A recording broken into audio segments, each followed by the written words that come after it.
Hey Siri, what does SE stand for? Let me check on that. The definition of SE is the compass point midway between south.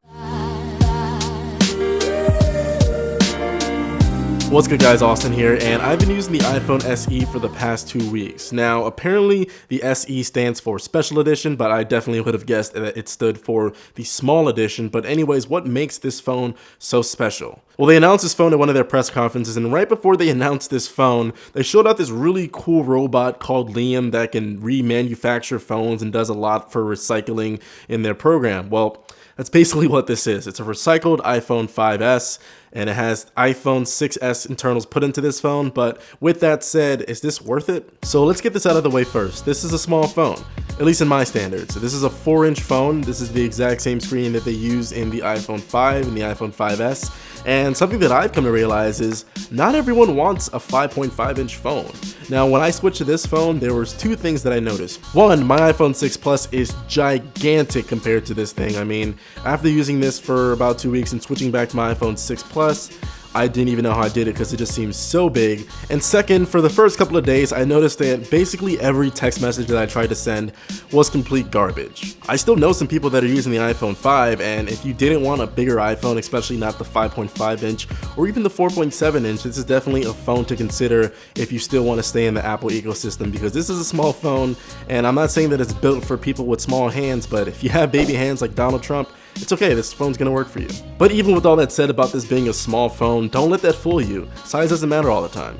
Talking to you again, Donald Trump. It's okay. So I never upgraded to the iPhone 6S. I've been using the 6 Plus that came out about a year and a half ago, and it's still been a pretty decent phone. I've still been able to game on it. I can do just about everything on it, but this phone really blows it out of the water in terms of performance. Now, of course, these are just numbers, but I ran Geekbench just to show you guys that this has the exact same performance as the iPhone 6S and 6S Plus. So you're getting the Apple A9 chip as well as the M9 chip, and they didn't skip out on RAM like they did going down from the 12-inch iPad Pro to the 9.7-inch iPad Pro. This also has 2 gigabytes of RAM, so really you're getting the exact same performance that you would in their flagship phone, but just in a much smaller and cheaper package. So speaking of cheap, this is the cheapest phone that Apple currently offers on their current product line. So you can get this phone for $399, and unfortunately you're still gonna get only 16 gigabytes with that model, but even if you bump up to 64 gigabytes, that's gonna be $499, which by the way is a complete ripoff, because going up from 16 to 64 gigabytes does not cost $100 freaking dollars. But even if you jump to the 64 gigabyte version, which is $499,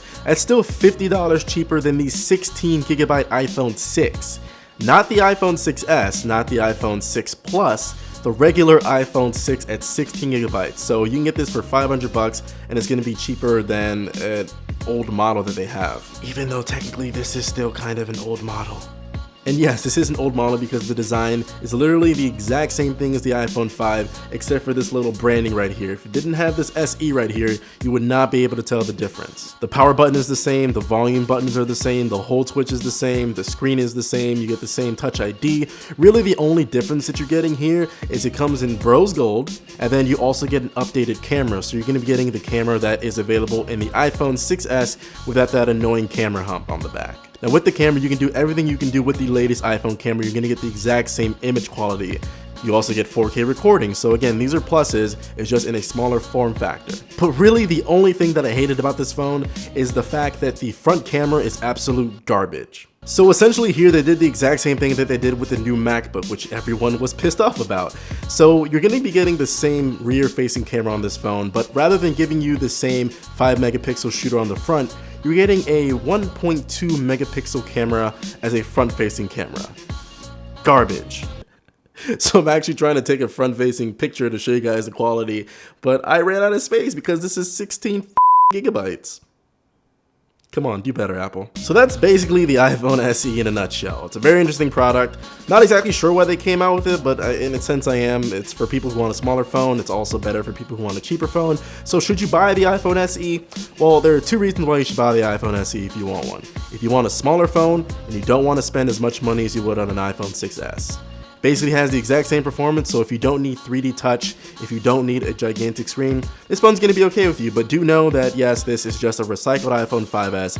Not necessarily a bad thing though. So guys, that is my video on the iPhone SE. Honestly, not a super interesting product, but it's still a Apple product nonetheless, so I have to talk about it. That's the way the game works. But anyways, I hope you guys enjoyed the video. Thank you guys so much for watching.